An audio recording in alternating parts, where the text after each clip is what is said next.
This channel does not promote any violent, harmful, or illegal activities. All content provided by this channel is meant for an educational purpose only.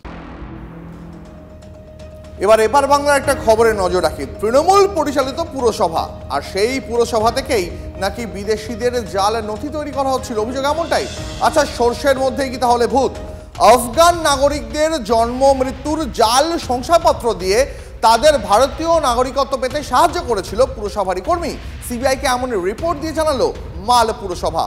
এই বিষয়ে আরো বিস্তারিত জানবো। আমাদের সঙ্গে আমাদের সহকর্মী প্রসেনজিৎ চৌধুরী রয়েছেন। প্রসেনজিৎর সঙ্গে কথা বলবো। প্রসেনজিৎ, মানে বাংলাদেশ পরিস্থিতি যখন এত অশান্ত, বাংলাদেশ থেকে অনুপ্রবেশকারীরা জাল পাসপোর্টে নিয়ে ভারতে আসার চেষ্টা করছে, সেই সময় মাল পুরসভা যে রিপোর্ট সিবিআইকে জমা দিল যে তারাও এভাবেই জাল পাসপোর্ট তৈরি করে অন্যান্য দেশের নাগরিকদের ভারতীয় শংসাপত্র দিচ্ছে, এ তো উদ্বেগের খবর অত্যন্ত। দেখো, দেশের নিরাপত্তার জন্য, বিশেষ করে আভ্যন্তরীণ নিরাপত্তার ক্ষেত্রে কিন্তু বড়সড় একটা থ্রেট অভিযোগ উঠছিল। এবার কিন্তু একদম হাতে কলমে দেখা যাচ্ছে। সিবিআই নোটিশ দিয়েছিল, যার উত্তরে মাল পুরসভা তদন্ত করে বলছে হ্যাঁ, 6 জন আফগান নাগরিক যাদের জন্ম মৃত্যুর শংসাপত্র দিয়েছিল মাল পুরসভা, তৃণমূল পরিচালিত পরিষেবা। যদিও পুরসভার দাবি, যে ব্যক্তি পুরসভার কর্মী প্রসেনজিৎ দত্ত তিনি ওই দায়িত্বে ছিলেন, তিনি কোঅর্ডিনেশন করেন। কিন্তু এতে গেল স্থানীয় রাজনীতির আকচাকচির কথা। মূল যে বিষয়বস্তু তা কিন্তু মাল পুরসভা অন্তত 6 জন আফগান নাগরিককে তাদের জন্মের সার্টিফিকেট দেয় এবং পাসপোর্ট পাওয়ার জন্য সহযোগিতা করতে গিয়ে তাদের পরিবার মিলিয়ে সব মিলিয়ে মোট 15 জনের জন্ম এবং মৃত্যুর শংসাপত্র দিয়ে দেয়। তার ভিত্তিতে ভোটার কার্ড তৈরি হয়, তার ভিত্তিতে আধার কার্ড তৈরি হয়, পাসপোর্ট তৈরি হয়। দিল্লিতে সিবিআই সেই 6 জনকে গ্রেপ্তার করে, তাদের পাসপোর্ট ভেরিফিকেশন করতে গিয়ে সেখান থেকে নথি খুঁজে মাল পুরসভা। একেবারে প্রসেনজিৎ, একটা মানে খবর তো স্পষ্ট যে এইভাবে একেবারে পুরসভার অন্দরেই চলছিল ঘুঘুর বাসা। আমাদের সঙ্গে থাকো প্রসেনজিৎ। তবে মাল পুরসভার চেয়ারম্যান এই নিয়ে কি বলছেন শোনাবো আপনাদের। পাশাপাশি রাজনৈতিক মহলে এই নিয়ে শুরু হয়েছে জোর চর্চা, শোনাবো সেই বক্তব্য।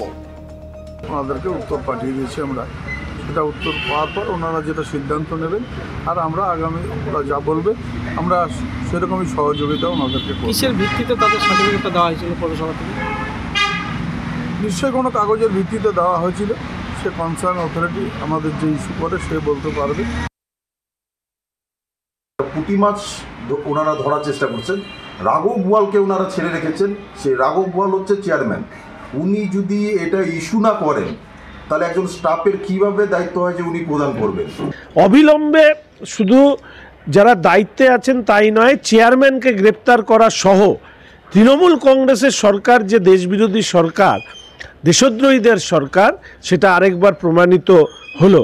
আমার তো মনে হচ্ছে যে বাংলাদেশের যারা মৌলবাদের সাথে যুক্ত হয়ে হিন্দু নাগরিকদেরকে, সেখানকার সংখ্যালঘু হিন্দুদের উপর অত্যাচার চালাচ্ছে, ভবিষ্যতে দেখা যাবে এরাও পশ্চিমবঙ্গে এসে বহাল তবিয়তে তৃণমূলের বদন্যতায় এখানেও সে একই ধরনের অত্যাচার চালাবে।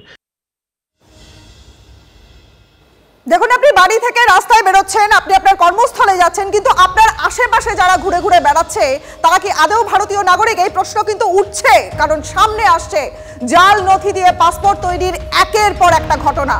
আর এই নিয়েই উদ্বিগ্ন হয়ে উঠেছে লালবাজার। কথা বলবো, আমাদের সহকর্মী সুপ্রিয় এই মুহূর্তে রয়েছেন আমাদের সঙ্গে। সুপ্রিয়, ভয়ঙ্কর প্রশ্ন উঠে আসছে, আমরা আমাদের পাশের মানুষকে বুঝতে পারছি না যে সে কি ভারতীয়, আদৌ কি তার পাসপোর্টটা সঠিক না জাল, কি কি তথ্য আছে?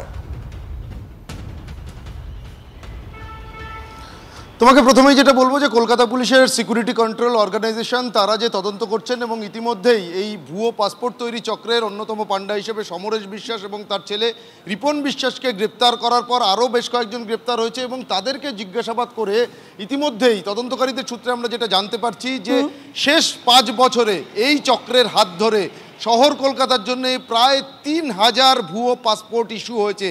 আর এই তথ্য সামনে আসার পর কলকাতা পুলিশের কাছে যে এই বিষয়টা যথেষ্ট উদ্বেগের তা বলার অপেক্ষা রাখে না। এবং ইতিমধ্যেই কলকাতা পুলিশ কমিশনারের তরফ থেকে এই তদন্তের জন্য স্পেশাল ইনভেস্টিগেশন টিম তৈরি করা হয়েছে। তার পাশাপাশি আমরা আরও যেটা জানতে পারছি যে কলকাতার পুলিশ কমিশনের তরফ থেকে বিগত কিছুদিন আগেই কিন্তু একটি নির্দেশিকা জারি করা হয়েছে। তার কারণ হচ্ছে এই যে ভুয়ো পাসপোর্ট তৈরি হয়েছে, যেটা সবথেকে বড় প্রশ্ন আকারে সামনে উঠে আসছে, যে পাসপোর্ট তৈরির জন্য ভুয়ো নথি ব্যবহার করা হচ্ছে, কিন্তু কোনো কেউ আবেদন করলে পাসপোর্ট তার সেই সমস্ত নথি যাচাই করার জন্য পুলিশ ভেরিফিকেশন হয়, কিন্তু সেই পুলিশ ভেরিফিকেশনে কেন এই সমস্ত ভুয়ো নথি বা ভুয়ো ঠিকানা যে ব্যবহার করা হয়েছে সেগুলো কেন ধরা পড়লো না? আর সেই বিষয় যাতে আগামীতে এড়ানো যায় বা এই ধরনের ঘটনার পুনরাবৃত্তি যাতে না ঘটে, তার জন্যই কিন্তু কলকাতা পুলিশ কমিশনার তিনি ইতিমধ্যেই একটি নোটিফিকেশন ইস্যু করেছেন, যা ইতিমধ্যেই কলকাতার প্রত্যেকটি থানাতে পাঠিয়ে দেওয়া হয়েছে। কি সেই নোটিফিকেশন? যে নতুন করে কেউ যদি পাসপোর্টের জন্য আবেদন করেন, সেই আবেদনকারী যে ঠিকানা উল্লেখ করছেন সেই ঠিকানায়, অর্থাৎ আবেদনকারীকে থানায় ডেকে নয়, সেই ঠিকানায় পৌঁছে যেতে হবে অফিসারদের, সেখানে গিয়ে সমস্ত কিছু ভেরিফাই করতে হবে, অর্থাৎ সশরীরে পৌঁছে গিয়ে সেই ঠিকানা দেখতে হবে, সেই ঠিকানা যাচাই করতে হবে। এমনকি যে ব্যক্তি তিনি পাসপোর্টের জন্য আবেদন করছেন তার আশপাশের যারা প্রতিবেশীরা রয়েছে তাদের সঙ্গেও কিন্তু কথা বলতে হবে। তার কারণ ইতিমধ্যেই 3000 এই ভুয়ো চক্রের হাত ধরে একেবারে সুপ্রিয়, তুমি যে তথ্য সামনে আনছো যে 5 বছরে ভুয়ো নথি দেখিয়ে 3000 পাসপোর্ট তৈরি হচ্ছে, এটা সত্যি একটা চাঞ্চল্যকর তথ্য। তুমি সঙ্গে থাকো, প্রাক্তন পুলিশ কর্তা তিনি কি বলছেন শুনুন আগে। আজকে তো ধরা পড়ছে বলে 250 বলছেন, তাহলে ধরা যেগুলো পড়ছে না সেগুলো কত শত শত হাজার হাজার হতে পারে। এবং তারা কারা, কিভাবে আসছে, কিভাবে বর্ডার করছে? বলে বিএসএফ। আচ্ছা বিএসএফ তো টাকা খেলো, তো বিএসএফ করার পরবর্তীকালে যে রাস্তাগুলো দিয়ে আসছে, যে গ্রামে থাকছে, যে বাড়িতে থাকছে, তাদের কোনো অপরাধ নেই, দিনের পর দিন মাসের পর মাস। অতএব আমি বলছি অল অ্যাপিয়ার্স মেবি মানে লিপ সার্ভিস, মুখের কথায় যেন কথা না হয়। এটা কিন্তু পুলিশকে আজকে কিন্তু খুব গুরুত্ব দিয়ে এটাকে কিন্তু আজকে তদন্ত করে বের করতে হবে। এই জাল পাসপোর্টের এত রমরমান একটা অন্যতম কারণ কি জানেন তো? ইউরোপিয়ান দেশগুলোতে যাওয়ার জন্য বাংলাদেশি নাগরিকদের কাছে তুঙ্গে ভারতীয় পাসপোর্টের চাহিদা। তার কারণ বিদেশে যাওয়ার জন্য ভারতীয় পাসপোর্ট অত্যন্ত সম্মানজনক, অত্যন্ত ভ্যালিউ রাখে। আরও বিস্তারিত কথা বলবো, আমার সঙ্গে আমার সহকর্মী সুজয় রয়েছে। সুজয়, যে পরিসংখ্যান যে তথ্য তুমি তুলে ধরছিলে যে বিদেশে যাওয়ার জন্য, ইউরোপিয়ান দেশগুলোতে যাওয়ার জন্য বহু বাংলাদেশি নাগরিক তারা জাল ভারতীয় পাসপোর্ট তৈরি করতে চাইছে, তার জন্য যত টাকা লাগে তত টাকা খরচ করার জন্য তারা তৈরি। কতটা বড় এই চক্রের জাল, আর কিভাবে এইভাবে জাল পাসপোর্ট তারা হাতে পেয়ে যাচ্ছে?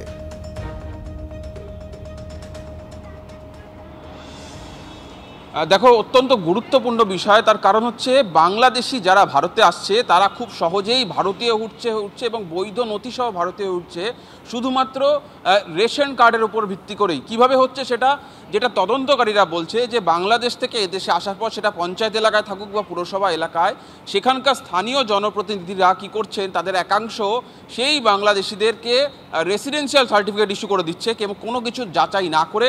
অনেক ক্ষেত্রে সেটা অর্থের বিনিময় হচ্ছে, তেমনটা অভিযোগ।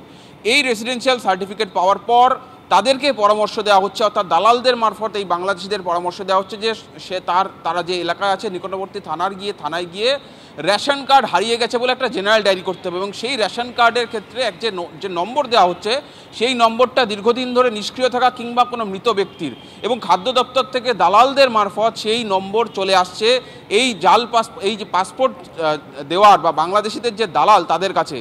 তখন সেই নম্বর নিয়ে তারা জেনারেল ডায়েরি করছে এবং পুলিশও কিছু যাচাই না করে একটা জেনারেল ডায়েরি করে নিচ্ছে। এবং সেই জেনারেল ডায়েরিটা আবার আবেদন করা হচ্ছে নতুন রেশন কার্ডের। সেখানে পুরনো নম্বর এবং নতুন একটি নাম, অর্থাৎ যে বাংলাদেশি আসছে সে তার আসল নাম ব্যবহার করছে না, অন্য একটি নাম নিয়ে সে আসল রেশন কার্ড পেয়ে যাচ্ছে।